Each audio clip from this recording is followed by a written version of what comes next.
let's talk about the Harper Hall trilogy of the Dragon Riders of Pern series by Anne McCaffrey. This is Dragonsong, Dragonsinger, and Dragondrums. This is the second trilogy, though actually I only found this out whilst reading it. This intersperses the first trilogy, including in publication order, which I would have been good to know at the time. I enjoyed the first trilogy before I had my channel. I thought it was pretty good. Rereading it would probably throw up different things I liked and disliked, and certainly I had critiques at the time, but I liked it. This is basically just okay. It seems, and this is kind of what I guessed when I was reading them, it seems these were more or less the idea of why don't we have, well, what was then in the late 70s a YA series aimed at young women. The main series is universal. This could be aimed at a younger audience, and now they are advertised on the back of these. These are from published via the Aladdin imprint of whoever it is, of Simon & Schuster. They actually have some quite nice covers representing the fact that these are really advertised for 8 to 12, so I'm middle grade. That's, yeah, I mean, I genuinely think they're quite nice. The illustrations are Eric Deschamps. So yeah, good on the illustrations. I would say the final book, Dragondrums, is due to one scene simply not a middle grade book. But you can see that's what they're aiming for, and so you've got stuff where there's a lot of the tropes of a certain kind of middle grade fiction on show. The first two books focus chiefly, all three involve a character called Manoli, a young woman called Manoli, and the first two focus on her heavily. The third book focuses on a friend of hers, and she is a musically very talented person who is in a sea-hold, a fairly isolated kind of place on this planet. It's science fantasy, it's fantastic presentation, but sci-fi is a big part of it. These are the descendants of human colonists of a planet, and they have dragons, but those dragons have been adapted from other animals to deal with a particular problem, and so on and so forth. I'll talk about that a bit later, but she's from this isolated fishing place, basically, and she's really musically talented, and she's very close to the Seahold's Harper, sent by the Harper's Guild. But when he dies, there's a kind of weird thing where she kind of does his job for a bit. Her parents aren't sure. They kind of realise they need someone to do these things, teach the kids the education songs, whatever. But they don't really approve of it. But anyway, she eventually ends up through various journeys finding validation and developing herself. She, as you can see here, she meets some little fire lizards who are cousins of the dragons. I mean, there's a dragon for scale, and she finds out about the Harper Hall, the central Harper place, and so on and so forth. And Manoli is an okay character. I quite liked Manoli qua her character, but these are fairly by the numbers middle grade books of that type, and so include a big thing is how terrible everything is all the time. And it's how terrible her parents are. Her parents aren't all out and out evil. Maybe they kind of care about her, but it's also presented that maybe they're just sociopaths. But these actions were very arbitrary and tedious as well, because they just keep happening. It doesn't make any sense why her parents like they are. They don't approve of her harpering because women can't be harpers. But this is definitely not a deeply ingrained social attitude for all kinds of reasons. This is just a kind of very passing thing. There's no explanation offered for it or justification offered for this old-fashioned belief. So her parents just come across as completely crazy, and I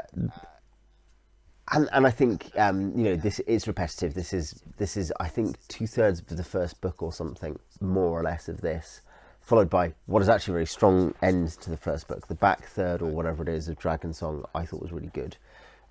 Quite good. I should say there's a thing that highlights the fact that this dynamic isn't well thought through. There's obviously an issue about women's liberation and about Manoli being allowed to kind of do what she's good at rather than what's being predetermined for her. But there's an interesting observation that, well, the boys in the Seahold can never become fine musicians because their hands are too damaged and calloused by fishing work. But it's really harsh on Manoli that she can't learn to go and be a full-time harper and stuff. And I thought, oh man, it's crazy. There's no question about why she's not going to become a full-time fisherman, because that's why she has no rivals for this role. Is because all the young men go off to hard labour. There's an interesting thing that I think this mirrors a few other books that came to mind, and it's the first that's most salient, and it's certainly true of at least the first two, which are very similar. Dragonsinger, by the way, has a really similar pattern of people are mean to Manoli. She's very upset, she doesn't know what to do about it, and eventually it's resolved, in the way you kind of expect in these kinds of books. And Dragonsinger it's the longest of the three, and it is the worst of the three. I still gave it a 2-star on Goodreads, but that was because I didn't actively hate it. There are some decent new characters in it. The setting of her finding out about the Harper Hall is interesting, but it's poor. It's bordering on poor. But these first two books reminded me of, first and foremost, let's say, because I recently read it, Mercedes Lackey's Arrows trilogy, where the main character, whose name I'm afraid I forgot, I reviewed these on the channel back in January or so. She is from some insanely bigoted, backwards area, and it's a very similar character to Manoli, except Manoli is a lot more likeable. I quite liked Manoli. I didn't like the plot situations. Obviously, taking it at face value, you're like, man, she's been really badly treated, so I quite like her. I'm sympathetic to her. But yeah, the character itself is pretty decent, actually, and her engagement with music is really good. But yeah, Arrows trilogy, and secondarily, J.K. Rowling and the early Harry Potters. And a parallel with all three is the kind of misunderstanding tropes of being persecuted, things being bad, and eventually, hopefully, sorting out for a young hero. But there's also the sort of the abject loathing of the quotidian lower middle class, let's call it, background. The idea that these are places to be escaped from because you have a unique talent. Harry is not a muggle, he's a wizard, and it's a terrible thing to be an owner of a factory that makes rivets or whatever it is that Vernon does. You think, well, I don't know, sounds like a legitimate job. We need rivets or whatever it is. And here and in Arrows, the idea that the countryside is something to be fled from so you can go and fulfill your artistic talents and so on and so forth. And of course, that's a well-trodden path. An interesting thing for both McCaffrey and Lackey is that they both pay a lot of tribute to Andre Norton, the great godmother of modern sci-fi fantasy, who is kind of in the same genre, subgenre, tropes of romantic fantasy, but I think Norton is a more interesting author, certainly, than Lackey or than McCaffrey here. Well, I didn't hate Arrows trilogy either. But I think there's an interesting thing about it's uniquely something that I think is possible if you are writing, in these cases, in the 70s or the 90s for the early Harry Potters. You're in an incredibly wealthy culture. It is a lot easier to show such open contempt for these other these outmoded cultures. It's a position of privilege, I think, to speak from, and I think that maybe that slightly grates for me. But as I say, Manoli is good. I like her as a character. I don't like the situations she's in. The back half or back third of Dragonsong is really quite fun, actually. Dragonsingers, Dragondrums, to finish up on. This is a bit more interesting. It's comfortably the least popular on Goodreads with McCaffrey fans, one of whom is just like, it's so repetitive, and who cares about the person? Why can't we have more of Manoli being the central character? The only reason it's much less repetitive. It still has these bizarre plot issues where just stuff ends, stuff happens, stuff ends. We bounce around from situation to situation because McCaffrey needs us to. But Dragondrums has a more active and boisterous protagonist, and I think the reason that helps with the trauma trope, the traumatic childhood trope, is because there's a two-way. It's not simply. It doesn't feel like a tag team where the real baby face on the team that gets pounded down and then tags in the burly big brother or something who clears house. It does feel like more of a back and forth. It does feel like someone who's more engaged in controlling their fate. Whereas Manoli, I think, is sometimes ill-treated by the books, by the weak plots. So yeah, here I think there's also this has more of the wonderful world of Pern and what's going on in Pern in it, and it's basically just more interesting. There's intrigue, a lot more intrigue certainly in the first two books. There's exploration. There's there's a lot of really fun things. It is also definitely not an 8-12 book, as I've said. It has one scene particularly, which is definitely not. But yeah, it's fun. It's not amazing. It's probably not as good as the best of the first trilogy, but it is quite fun, and yeah. All in all three books struggle from really strange pacing and plotting decisions. They all three struggle from traumatized childhood tropes. By that, all people are being horrible to me, Harry Potter going to Hogwarts kind of thing, and the misunderstanding related to that we associate with growing up.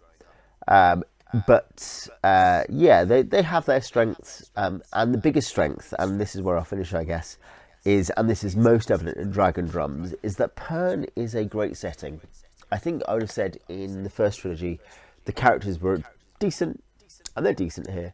The plotting was decent, and the plotting's poor here. The writing, the style, I haven't even mentioned the style. The style is often incredibly obnoxious. There's this weird, I'm sorry my American friends, but there is this weird faux, quaint medieval writing that's mostly 70s and 80s, I think, by American fantasy authors, which is so heinous as to require some sort of international treaty to ban it. But yeah, the style is never great. But in both the best of these and in the first trilogy, the world is amazing. And McCaffrey has this wonderful setup. What happens if we have dragon riders and we have crazy semi-magical things and we've got a mock medieval setting? But it's evident, as with many great mock medieval settings, that it's amongst the ruins of an older civilization. Okay, not just that, but what if there are things that, as the reader pays careful attention, and this is something that Gene Wolfe fans can identify with from Book of the New Sun, they recognise as not just, back in the day the elves had better buildings than they do now, or something like that. Numenor was greater than Gondor. But rather they recognise things that are more reminiscent of our civilization or of a more advanced one than our one. And there's science. There's just this is how they dealt with this. This is what happened here. This is this new discovery that unlocks a secret of the past. And I think they are immensely fun for that. And Pern is a great setting. And I was glad to spend more time in Pern and to learn more about Pern, even if there's much less here than in the first trilogy.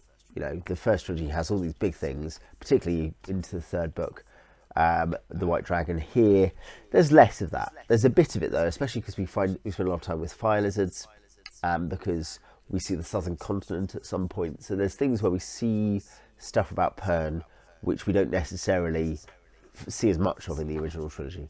Anyway, that is my thoughts on Harper Hall of Pern. If you've read it, I'd love to know what you think, so tell me in the comments, and I'll see you next time.